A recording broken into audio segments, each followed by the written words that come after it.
সর্বপ্রথম Chrome ব্রাউজারটাকে open করবে আর এখানে টাইপ করবে এনপিসিআই। করার পর এখান থেকে কী করবে, গো করবে। গো করার পর ঠিক এরকম একটা ইন্টারফেস আসবে, www.npci.org.in এই অপশানটিতে ক্লিক করবেন। কিছুক্ষণ ওয়েট করবে, দেখবে ঠিক এরকম একটা ইন্টারফেস আসবে। আসার পরে ওপরের দিকে কোণে তিনখানা থ্রি ডট যে আছে ওখানে ক্লিক করতে হবে। ক্লিক করার পর এরপর ইন্টারফেস আসলে সেকেন্ড যে অপশানটা দেখছো কাস্টমার, ওই অপশানটিতে ক্লিক করতে হবে। ক্লিক করার পর অনেকগুলো অপশান চলে আসবে, তার মধ্যে এই ভারত আধার সিডিং অ্যানাবেল যে বেস বলে যে অপশানটা রয়েছে এই অপশানে ক্লিক করতে হবে। এরকম একটা ইন্টারফেস, কিছুক্ষণ ওয়েট করবে। You are being redirected to the base, এর জন্য কিছুক্ষণ ওয়েট করতে হবে আপনাকে। কিছুক্ষণ ওয়েট করার পর ঠিক এরকম একটা ইন্টারফেস আসবে, তার মধ্যে যে অপশান দেখছেন আধার সিডিং আর ডিসিডিং এই অপশানটিতে আপনাকে ক্লিক করতে হবে। ক্লিক করার পর ঠিক এরকম একটা ইন্টারফেস আসবে, এটাকে আপনাকে ফিল আপ করে নিতে হবে। ওপরের দিকে কোনায় দেখবে একটা টাইমার চলছে, এই টাইমের মধ্যে কিন্তু আপনাকে পুরোটা ফিল আপ করে সাবমিট করতে হবে, নইলে আবার প্রথম থেকে শুরু করতে হবে। এখানে এন্টার ইওর আধার নাম্বার, প্রথমে আধার নাম্বারটা দিতে হবে। এবার আপনি সিডিং করবে কি ডিসিডিং করবে সেটা আপনাকে এখানে সিলেক্ট করতে হবে। রিকোয়েস্ট ফর আধার দ্বিতীয় অপশানটা যে রয়েছে, আমি যদি সিডিং করব তাই আমি সিডিং অপশানটা নিলাম।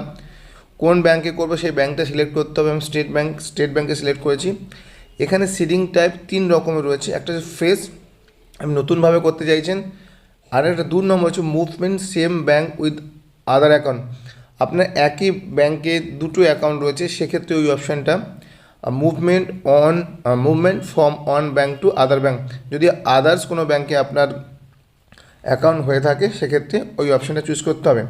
তারপরে আপনার অ্যাকাউন্ট নাম্বার দেবেন। অ্যাকাউন্ট নাম্বার বলতে যে ব্যাংকে আপনি সিডিংটা নিতে চাইছেন সেই ব্যাংকের অ্যাকাউন্ট নাম্বারটা এখানে আপনাকে দিতে হবে। তারপর নিচে একটা টপ আপ রয়েছে, এখানে ক্লিক করতে হবে। ক্লিক করার পরে নিচে দেখবে ক্যাপচার আসবে, ক্যাপচারটাকে এখানে ফিল আপ করে দিতে হবে। সব কিছু ফিল আপ হয়ে যাওয়ার পর এখানে কী করে সাবমিট বলে যে অপশানটা আছে এই অপশানে ক্লিক করতে হবে। এরকম একটা টপ আপ আসবে, নিচের দিকে স্ক্রল ডাউন করলে এখানে দেখতে পাবে এগ্রি অ্যান্ড কন্টিনিউ আর ডিসএগ্রি। আমি এগ্রি। কিছুক্ষণ ওয়েট করবে, একটা এইরকমভাবে ওটিপি আসবে আপনার আধার নাম্বারে। এখানে 6 ডিজিট একটা ওটিপি আসবে, যেটা আপনার আধার নাম্বার এটা রয়েছে আপনার। ওটিপিটা দেওয়া হয়ে গেলে এখানে কনফার্ম যে অপশান রয়েছে এই অপশানটাতে ক্লিক করতে হবে। আবার কিছুক্ষণ ওয়েট করবেন। এখানে লেখা রয়েছে your Aadhaar number is currently mapped Indian Post Payment Bank, please check to the proceed your State Bank of India.